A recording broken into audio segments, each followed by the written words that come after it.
From the early church to the 21st century, there have always been men and women dedicated to the faith, willing to forsake the world and its enticements and retreat permanently to the inner life, often separated literally from the world, whether behind stone walls, on remote hills and islands, in deep subterranean recesses, or high on exposed pillars, devoted to silence, solitude, and prayer.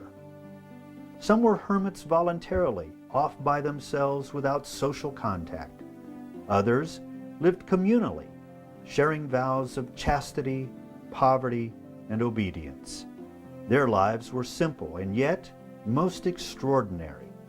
The early period of the development of the religious life, that of nuns and monks, falls between the 3rd and the 6th centuries, when the rigors of their severe lives came to represent substitute martyrdom.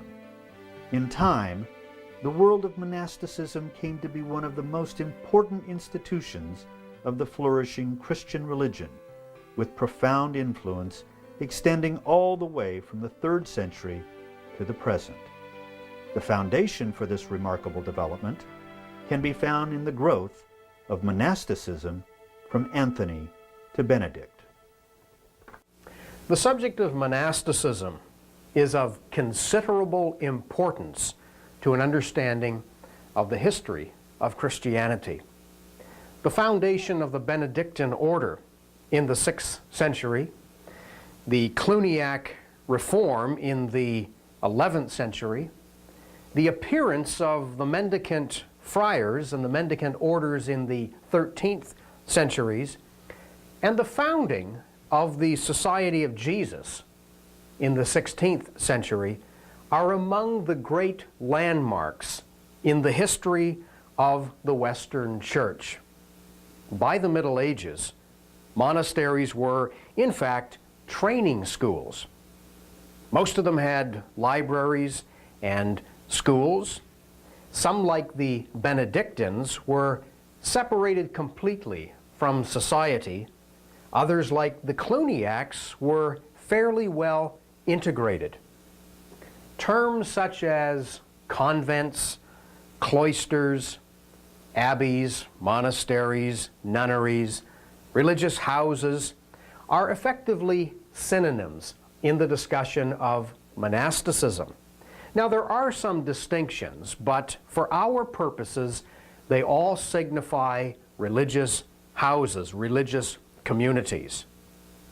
Well, Christian religious, and I use the term religious to refer to monks and nuns, were not unlike the Brahmins and the Buddhists in Indian religion, or Hindu monks, if you will, whom the Greeks called naked philosophers. Judaism had its Essenes, and Islam had its own monks. All of them were ascetic. And of course, the point I'm making here is that there's nothing particularly peculiar about Christian monks and nuns.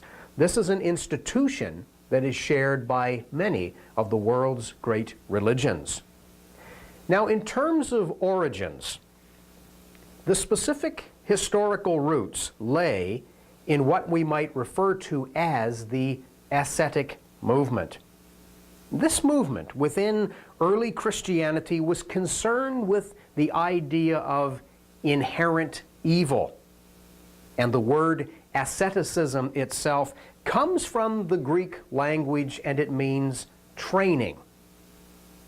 So, those thus devoted to such training were committed to prayer, to the contemplation of Christ, to what we might describe as spiritual exercises, to acts of charity, and abstinence from eating meat, from the consumption of alcohol, from wearing fancy, luxurious clothing, and of course from such institutions as marriage or the general practice of sex. They abstained from sexual activity.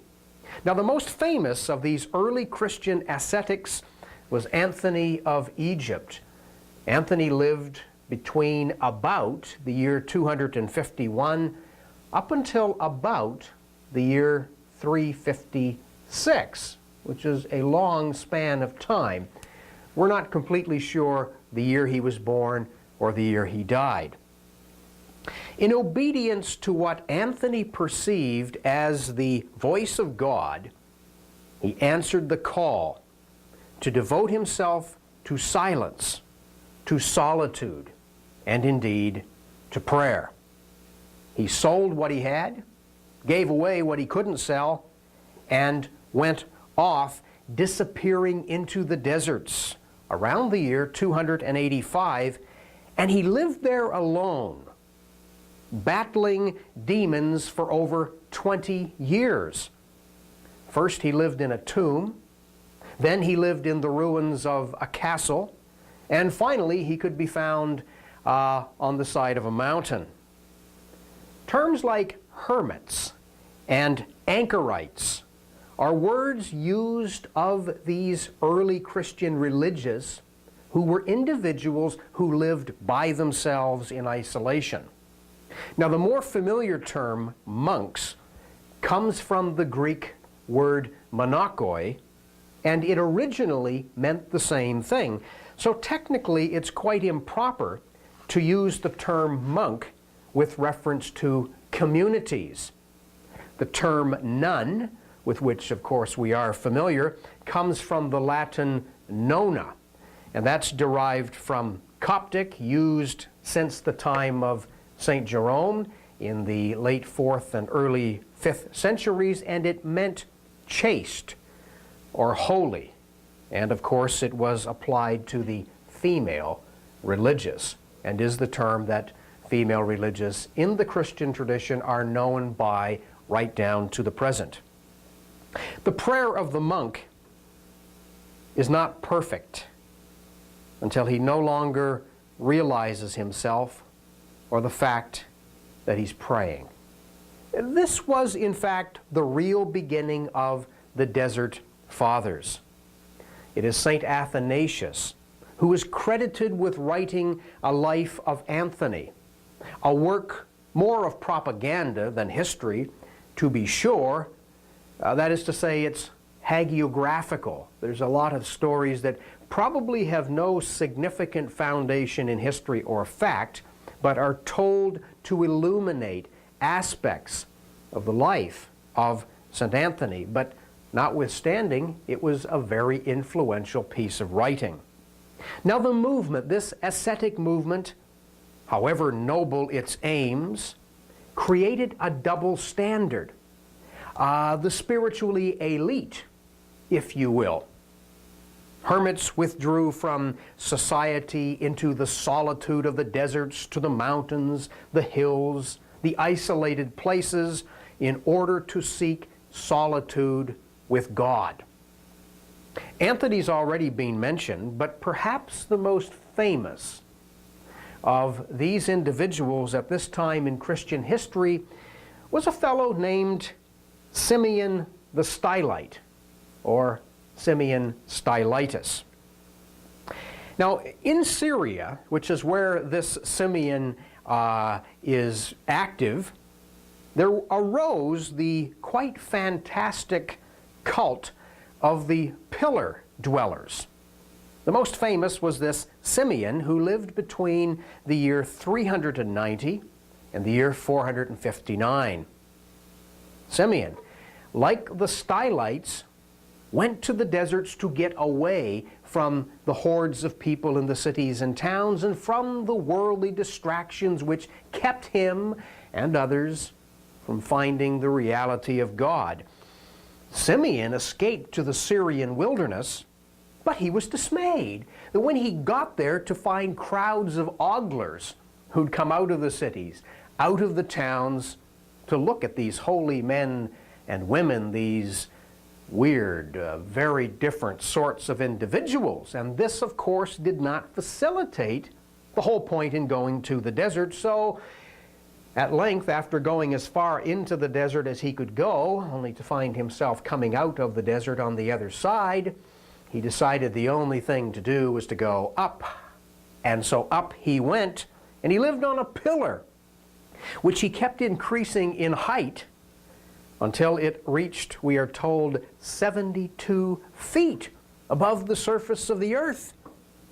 And he spent 36 years of his life upon the pillar in Syria, seeking God, contemplating, praying, and pursuing this life of negating the flesh. The term stylite, he's called Simeon the Stylite, comes from the Greek stylos, meaning pillar. Hence, Simeon the pillar dweller. Well, he went, Simeon did, to some lengths to practice what St. Paul called crucifying the flesh. Some would say he went to extraordinary lengths to do so. Even before he went to the desert, we hear of stories of Simeon tying ropes around his body under his tunic so tightly that the ropes cut through to the bone. He was actually kicked out of his convent, out of his religious community for such extreme practices. Now, up on this pillar, it was so small on top that he really didn't have a lot of room to move around. He could neither sit nor lay. There was no protection from the elements. If you've ever been to Syria, it is frightfully hot in the summertime, and in the wintertime it can be bitterly cold. And with no protection from the elements for 36 years, our Simeon stands on the top of this pillar. He preached daily to the crowds. Remember the oglers? Yes, they continued to come, and they craned their neck to look up the 72 feet at Simeon, and he preached to them as they came every day to watch him. We are told he developed an ulcer on one of his thighs, which began at length to ooze of pus. But he took no note of it.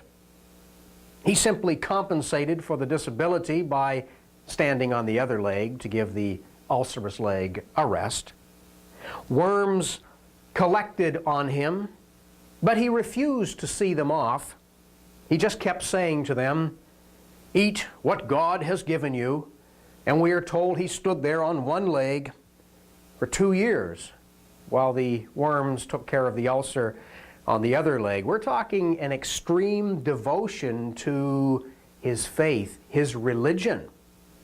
He stood there, as I've mentioned, year after year, 36 in all, fasting, praying, exhorting the multitudes.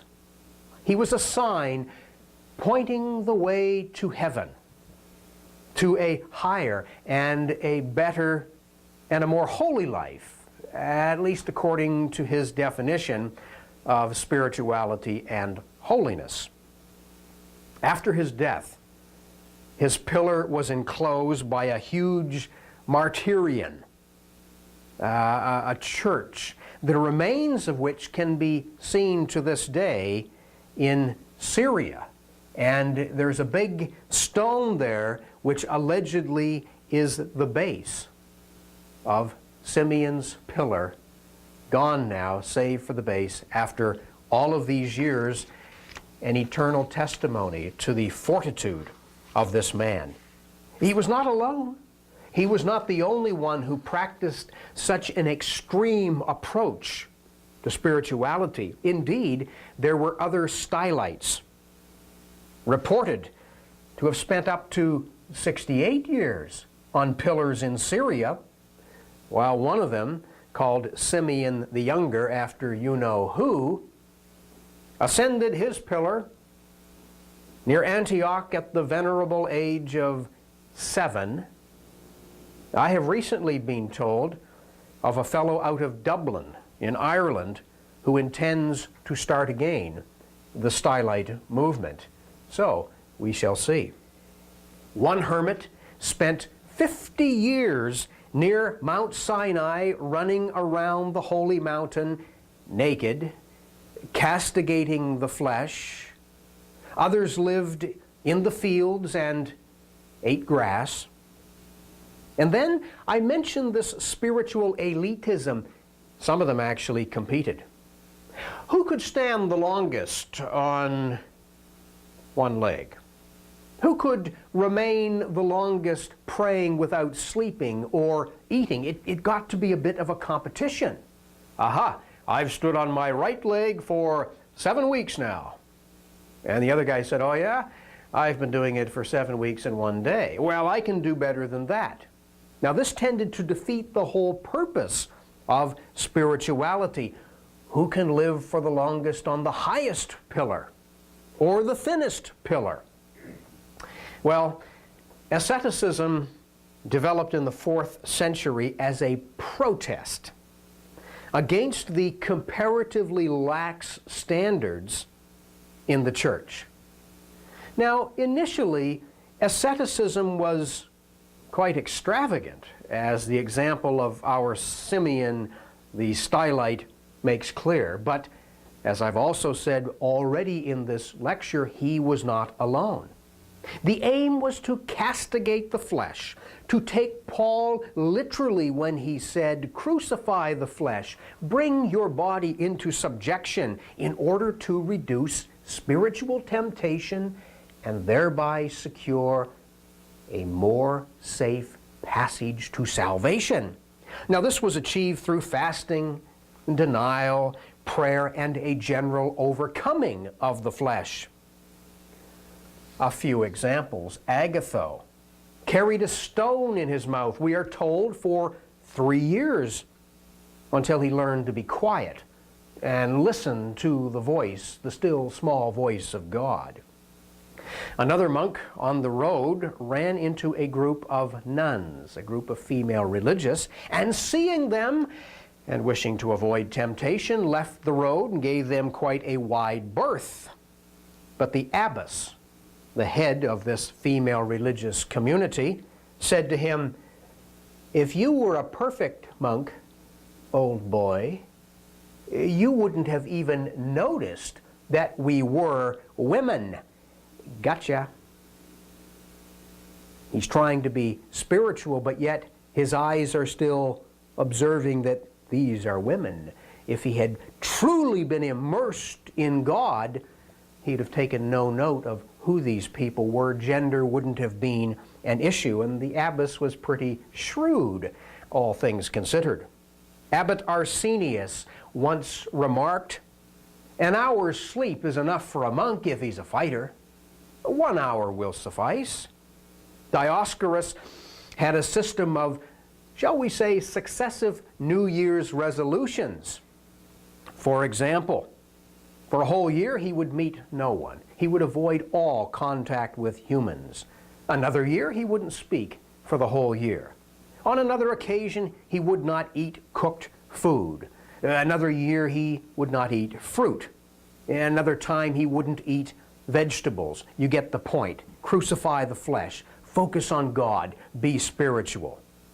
Macarius ate but once a week, and he slept standing up. He took to this lifestyle after being accused, falsely it would seem, of a girl of being the father of her child. One story about this Macarius. Early one morning, and I'm citing now from a contemporary record of his life, when sitting in his cell, a gnat bit him, stung him on the foot. Feeling the pain, he reacted, he killed the insect and found it gorged with his own blood.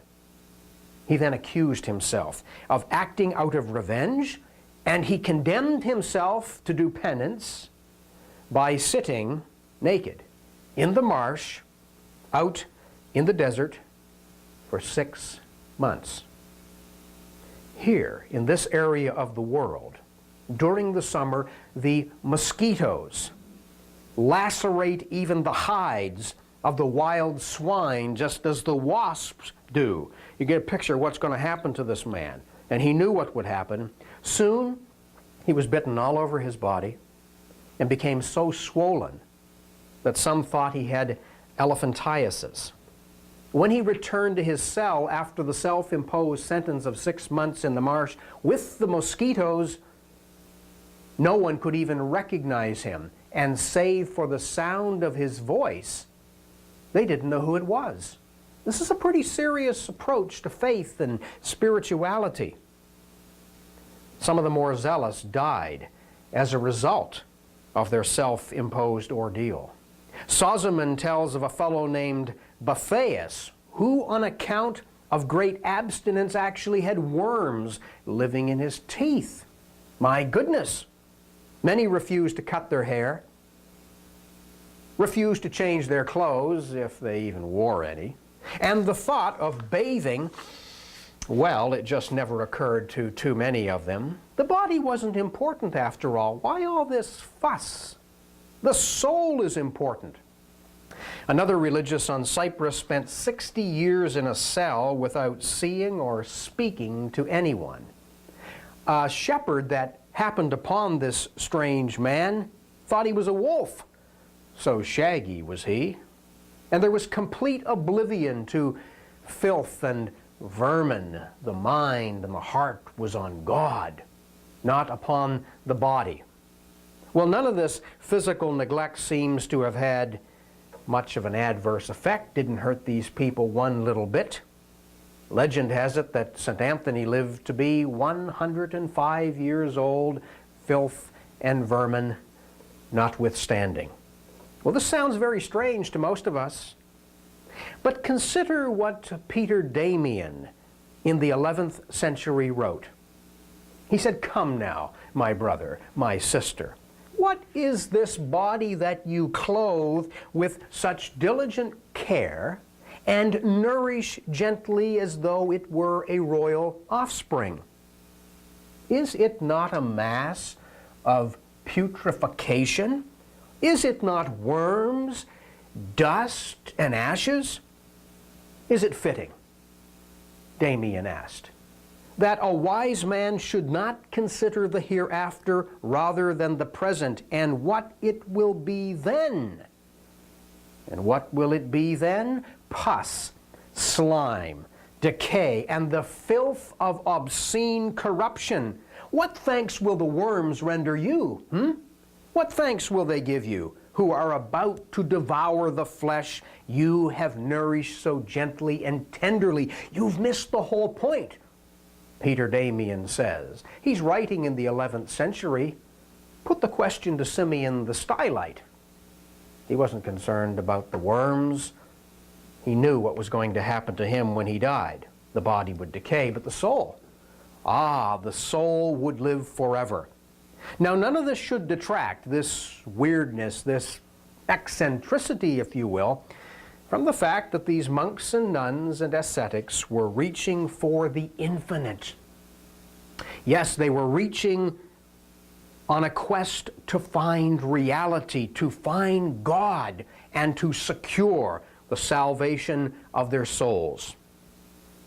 In the monastery of St. Catherine on Mount Sinai, there is a 12th century icon inspired by a treatise written by John Climacus, the abbot of Mount Sinai some 500 years earlier. It depicts a ladder going up from earth to heaven. On every rung of the ladder, there are demons pulling somebody off the ladder and pulling them down to hell. Note, at the bottom of the ladder, a group of monks are praying for the salvation of their brothers. At the top is Christ and the angels waiting to receive the faithful who successfully resist the temptations and the dangers of the world, the flesh, and the devil. In between God and perdition, there stands an army of devils with pikes and ropes and bows, waging eternal warfare upon humanity. Well, it should also be noted that monasticism arose independently and simultaneously in places like Egypt and Syria. Egyptian Christians known as Copts followed a different theological trajectory from Christendom after the Council of Chalcedon, which sat in 451. Their contribution to our subject here is in fact enormous. And they did not disappear, however. There are, as I speak, in the world today, in the 21st century, as many as 10 million Coptic Christians. Well, one of the more compelling aspects to the topic at hand of these early religious are the so-called monastic miracles. Anthony tells us of Paul of Thebes in Upper Egypt, whom he found dead in the year 430. Actually, that's 340. In the year 340, Anthony finds Paul of Thebes dead. Two lions appeared. They laid down at the feet of Paul. They moaned in distress, wagged their tails, and then dug a grave for him in the desert. The bones turned up in Vienne, in southern France, and in the 11th century they were useful in curing the very awful disease called St. Anthony's fire. Pachymonius, to follow this miraculous legends and stories a little further, crossed the Nile, we are told, on the backs of crocodiles. Benedict raised the dead and cured people. Simeon predicted the future and cured the sick and the afflicted, and many became regarded as holy men and holy women. They were sources of divine power, sources of spiritual divine authority. Early monasticism effectively was substitute martyrdom. No longer would men and women be sent to the arenas and torn by lions and wild beasts. That was all over with. Up until the year 312, martyrdom was the ultimate expression of commitment to Christianity. There was that dream of Constantine prior to the Battle of the Milvium Bridge, and then, which he won. He put the sign of the cross on his shields, and then the Edict of Milan, issued in 313, which legalized Christianity. Well, thereafter, there wasn't going to be martyrdom. What now could be the ultimate expression of commitment to Christ? Early monasticism came to be regarded as substitute martyrdom. The religious no longer does literal battle with wild beasts in arenas. Instead, he or she does battle with the devil spiritually, with the world, with the flesh and the temptations of the flesh. And none could be sure just when that enemy might attack the faithful. So the monk and the nun slowly begin to replace the martyr as the Christian hero. The martyrs give way to the monks. Well, the ascetics are soldiers of Christ. As St. Basil put it, many are his marches and his vigils, his endurance of heat and cold, the engagements with the foe, the worst and the greatest of perils, often perhaps death itself, all in the combat for the confession of the faith and in the triumph of martyrdom. Therefore, fight like good soldiers. The words of Basil in his introduction to the ascetic life. But these strange men and women, despite their best efforts, continued to attract crowds of people, thus defeating the whole purpose for the attempt for solitude. So communal monasticism began around 320, initiated by Pachymonius, who died in 346. He established in southern Egypt a number of religious houses for men and for women. The first one at Tabanisi on the Nile River.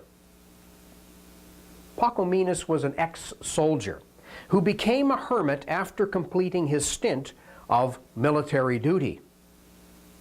It is said that once he was converted to Christianity, he never again ate a full meal. And for 15 years, apparently, he slept, sitting on a rock. He started a religious house after receiving a vision from God that this was what he was to do. Now, it should be noted that many Cenobites became hermits, and many hermits became cenobitic. That is to say, hermits becoming parts of communities and community members becoming hermits. There was a bit of a crossover of this type of approach to the religious life. Such communities were based upon a written rule of common life and manual labor, but chastity, poverty, and obedience were the standard traditional vows. St. Jerome, in his correspondence, never wearied of holding up the celibate life as a superior lifestyle in terms of spirituality and faith. Some religious houses, like this one, Mar Saba Monastery outside Bethlehem, a 5th century foundation, were quite substantial.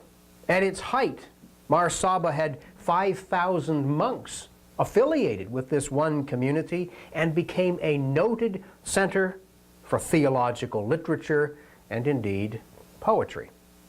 These communities spread throughout Egypt, Ethiopia, Asia Minor, and into the West.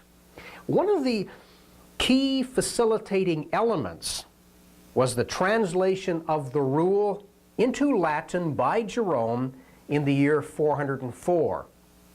And Athanasius, another crucial figure, should also be mentioned at this point, having taken a great interest in Egyptian monasticism. It was he who introduced it to the West by virtue of his many exiles, one of which at Rome and the other at Trier, which is a city in western Germany. So he spent time in the West and influenced Latin Christianity concerning Egyptian asceticism and monasticism.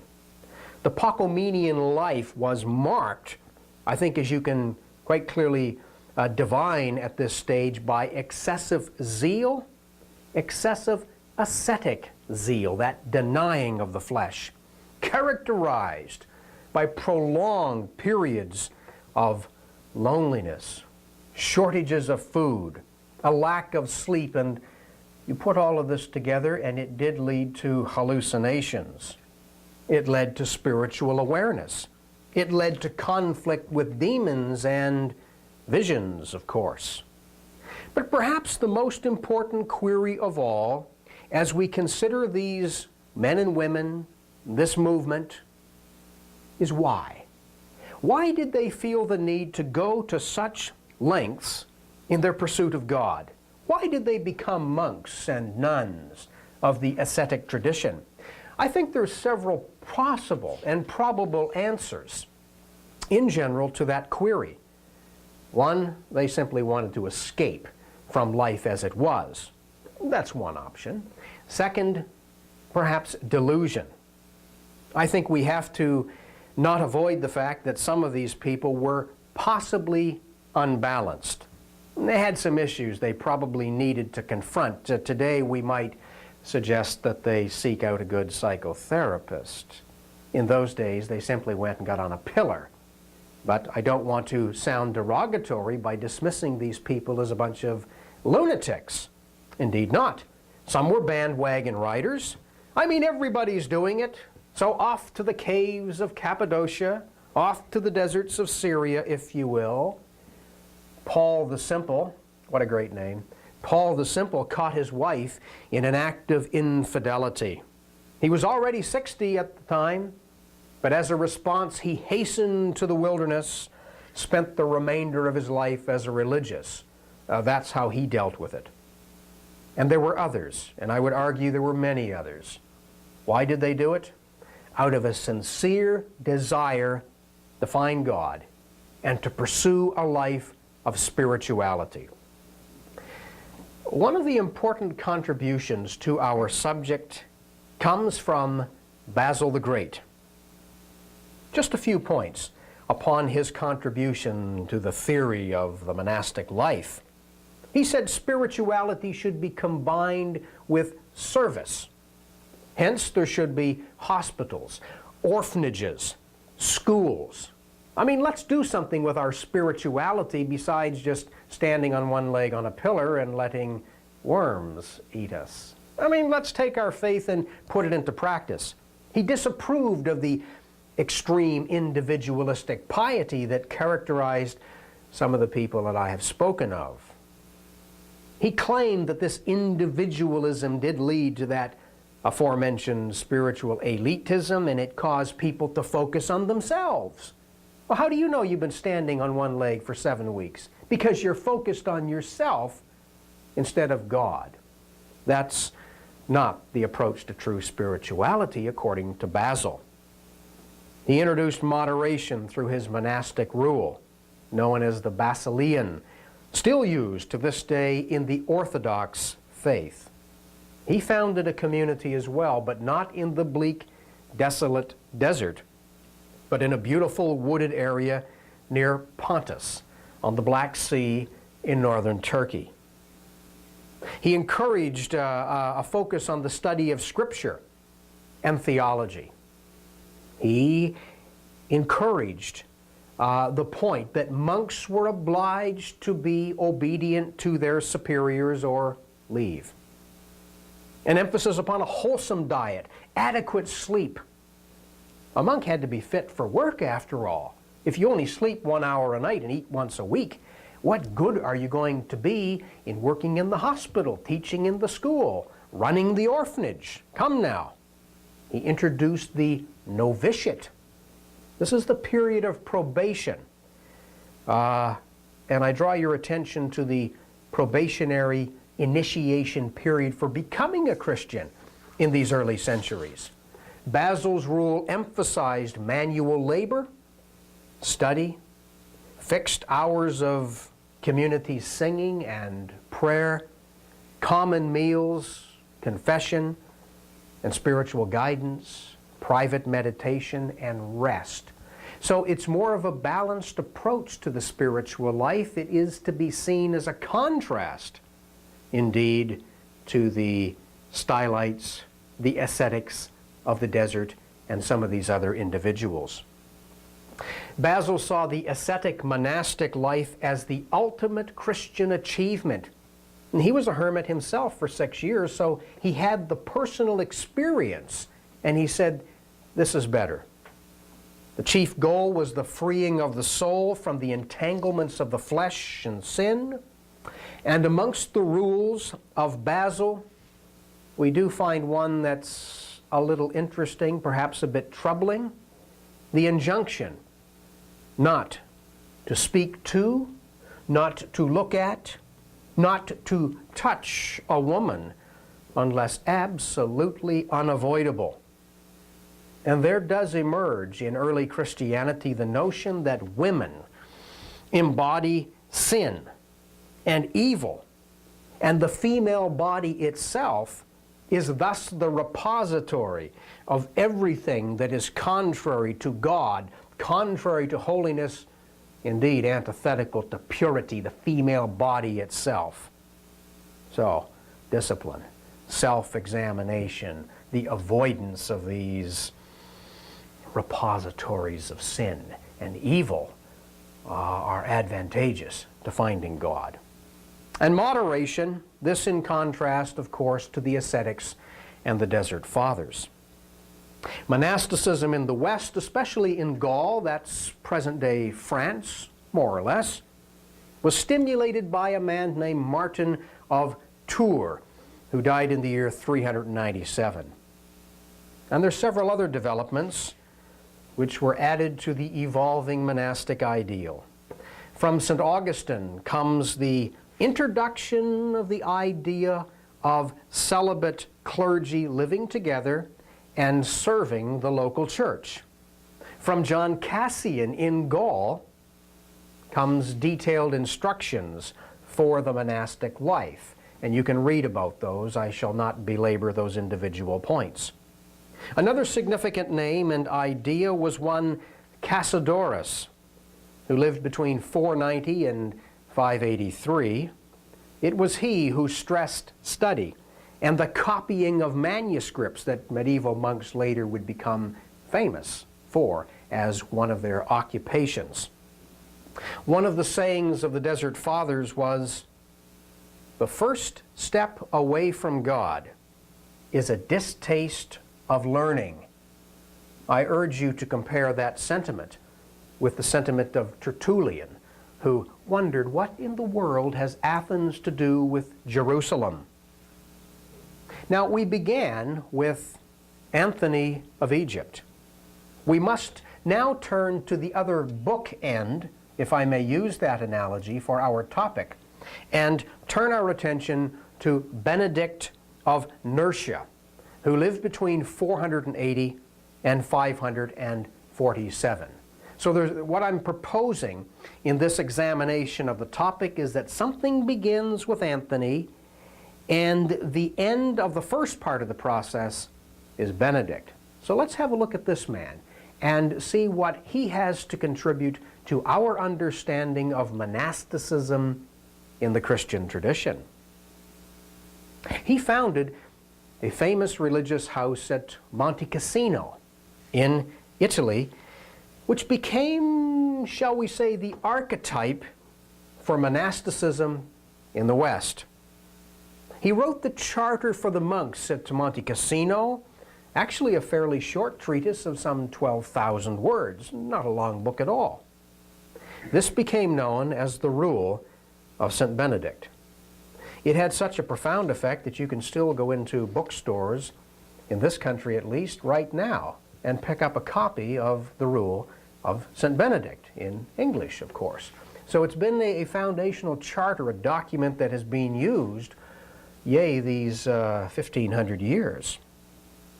It's one of the four great rules recognized by the Church: the Benedictine rule, the rule of Basil, the rule of St. Augustine, and the fourth one would be the rule of St. Francis of Assisi. Now, the Benedictine rule deals with spiritual and practical matters, such as the duties and the obligations of the abbot, an abbot being the head of the monastic community. It underscores the virtues required of the monk and developed a timetable for the daily work and activities of the community. It set forth the discipline, the food, the clothing of monastic communities, just about everything that was relevant. The wandering from place to place, as the earlier ascetics did, was now frowned upon. No, indeed, it was now prohibited. Pope Gregory, himself once a Benedictine monk, considered the rule of St. Benedict to be inspired. Yes, that's the twist, the interpretation he put on it. The motto of the Benedictine life was ora et labora, pray and work and pray. These are the two pillars. The Benedictine vow, based on the rule, is the standard threefold commitment.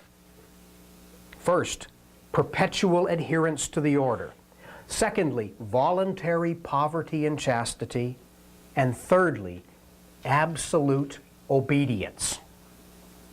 To this day, the basic vows of monks and nuns entering religious orders entail these three commitments: chastity, poverty, and obedience.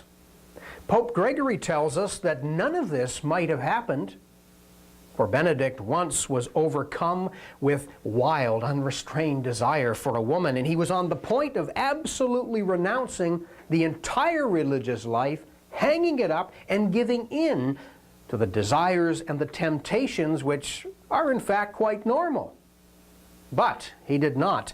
At the moment of crisis, summoning courage, we are told he stripped off his clothes, buck naked. I don't think the woman was in the area, but he threw himself into a bunch of thorn bushes, and he rolled around on the thistles and thorns until the fire of sensual passion had been utterly extinguished from his body.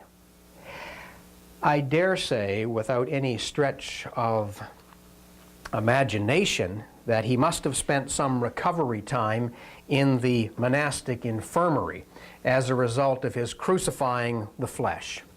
So he persevered, and His tomb can be found to this day in the religious house that he founded so long ago and in some ways so far away, and the Benedictine order remains right up to the present, some 25,000 worldwide members strong at the present time. Now, the main point of the monastic life is what they called the Opus Dei, the work of God. This consisted of the common daily services chanted in the choir, vigils during the night, 7 common prayers throughout the day, matins or lauds, prime in the early morning, terce, sex, and non during the work hours, vespers once the work day was done, and compline to finish things off. Now, of course, monks sometimes wearied of the continual round and the repetition of all of this, and we read stories of them amusing themselves with, shall we say, less than spiritual activities by dropping melted candle wax on the bald heads below them in the choir and having a bit of a laugh and relieving the unremitting boredom. 1, perhaps 2 meals a day, that's all, and no meat, eaten in silence to contemplate God. Monks slept in single beds in a dormitory lighted by candles. The Benedictine monastery was a self-sufficient organization. Benedictine houses had their own well, their own fields for farming, a mill, an orchard perhaps, a creek, a fish pond, a sheep stall, a cow pasture, barns, what have you. They did not leave the community, and they were forbidden. You just didn't come and go. They stayed there, and if they had to go, it was only for urgent business, and they went in pairs, and only upon the direction and permission from the prior, and they were not to discuss their trip upon return, for the whole point was not the world, but it's here, where God is and where we pursue spirituality with fervor. The brothers arose at 2 o'clock in the morning. For 3 hours they prayed and meditated. From 5 until 9 they studied. From about 9 until noon they worked in the fields. They came in at noon for lunch, followed by a nap for about an hour, and you're going to need a nap after lunch if you get up at 2 in the morning. They worked again until 4, compline, and they were in bed by about 6:30 in the evening. And you're going to want to go to bed at 6:30 if you're going to be up at 2 o'clock to pursue the spiritual life. There was always lurking various threats and the danger of corruption to this way of life. Caesarius of Heisterbach tells us, discipline begets abundance, and abundance, unless we take the utmost care, destroys discipline. Discipline in its fall pulls down abundance. Wow. Section 33 of the Benedictine rule declares that no monk shall own anything, not even his own underwear. Poverty. I'm talking literally poverty. No private possessions, not even your own underwear. Renouncing everything. St. Benedict himself believed that idleness was an opportunity for the devil. Monks should always be occupied in productive tasks. Refer again now to Basel. Hospitals, orphanages, teaching, studying, copying, that sort of thing, productive. Even the rule called for shorter prayers. Shorter prayers. Let us be occupied and not give occasion for the devil. John Cassian once remarked that a working man, a working monk, is plagued by one devil. An inactive monk is plagued by a multitude. So let us be active. Let us stay busy. These monks were distinctive in appearance. They were tonsured, top of their head was shaved, and they wore habits, a distinctive garment which identified them.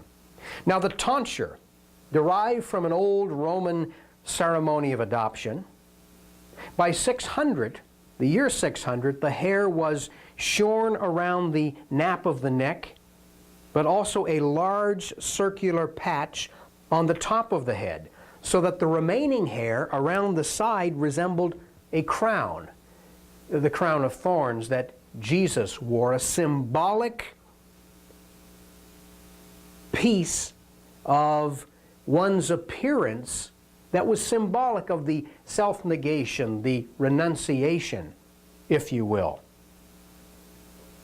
And they wore the habit, a tunic. The Benedictines did, with a black cowl, a hood, hence the term the Black Friars that some of the orders came to be known by. And for 600 years, the Benedictines were the most prominent and the most successful of the religious orders in all of Christendom in Europe. But their most important task, however, can be, I think, best put in terms of the military. From the 10th century monastic foundation, I want to cite from, we find this interesting and illuminating portrait, a 10th century monastic foundation charter. Let me just read a few lines. The abbot, the head of the house, is armed with spiritual weapons. Note the military analogy. Think of Paul in Ephesians, put on the whole armor of Christ, the spiritual warfare business. The abbot is armed with spiritual weapons and supported by a troop of monks, anointed with the dew of heavenly graces. They fight together in the strength of Christ with the sword of the Spirit against the wiles of the devils. They defend the king, they defend the clergy of the realm from the onslaught of their invisible enemies. Basil the Great had much earlier described the monk as a soldier. I have taken students to stay overnight in monasteries, and they always ask the monks, well, what good do you think it is to live like this? And one of the answers that has been given is that our work on earth, our task, is to pray, to intercede. Using this analogy right here, that we are defending Christians. We are supporting them through prayer as they go about their daily tasks. That's part of the opus Dei that monks and nuns conceive of their obligation as Christians. Well, finally, it remains to point out that there were also pedagogical and penitential functions in the religious house. Evagrius, who lived in the 4th century, in the second half of the 4th century, he was an Eastern mystic and a monastic reformer who had been greatly influenced by the famous Origen, whom we have met previously.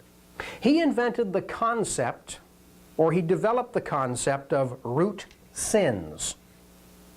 Gregory the Great, Pope Gregory the Great, took this list as a basis for his list of the 7 capital, or the 7 deadly sins, which were enumerated as pride, lust, gluttony, envy, anger, greed, and sloth. These are the deadly sins, the serious ones that are really going to get you. And it was with these kinds of temptations that the demons constantly were thought to attack the religious. Now, this list of the 7 deadly sins became an important teaching tool throughout the medieval centuries and indeed in medieval Christendom. The cloister, the religious house, became an exercise in sustained penance. But as the Middle Ages wore on, convents and abbeys likewise took on important pedagogical functions and dimensions. They had libraries, for example, scriptoriums within which they copied books and manuscripts, and the production of books and the same manuscripts, and teaching, and so on, pedagogy. They were important components in the handing on of the Christian tradition and the proclamation of the gospel. Well, religious houses and religious communities, now to turn to a summary and a conclusion, were from the earliest times places of combat. Yes, combat where holy men and holy women fought it out with demons. These religious communities were places where these same holy men and women confronted their temptations, came to terms with their weaknesses, and through the power of prayer and the Holy Spirit overcame those setbacks, those potential pitfalls along the path to salvation. These religious houses, monasteries, and nunneries were places where they waged war against sin as the soldiers of God, the warriors of God. And these communities, these houses, were places where their lives had but one meaning, and that meaning was devotion and service to God. The monks who waged successful war on these fronts, as I alluded to earlier, became the new martyrs. They became the heroes of the Christian faith and the Christian tradition. Their lives, though regarded as bizarre by many and absolutely unattainable by other opinions, were, notwithstanding the bizarre, eccentric, weird, and perhaps even unpalatable dimensions, were representative of the goal of all Christians. Indeed, the monastic contribution to the spread of Christianity in the Middle Ages would be absolutely difficult for me to overstate. So I'll say it again, just for emphasis. The monastic contribution to the history of Christianity and to the spread of Christianity in the Middle Ages would be very difficult indeed to overestimate and overstate. Let's put it this way, in conclusion. Between Anthony in the bleak and desolate deserts of Egypt and Benedict on the lush, wooded hillsides of Italy, a Christian institution took lasting root. Its growth would inevitably and eventually change the landscape of Europe and the face of Christianity forever.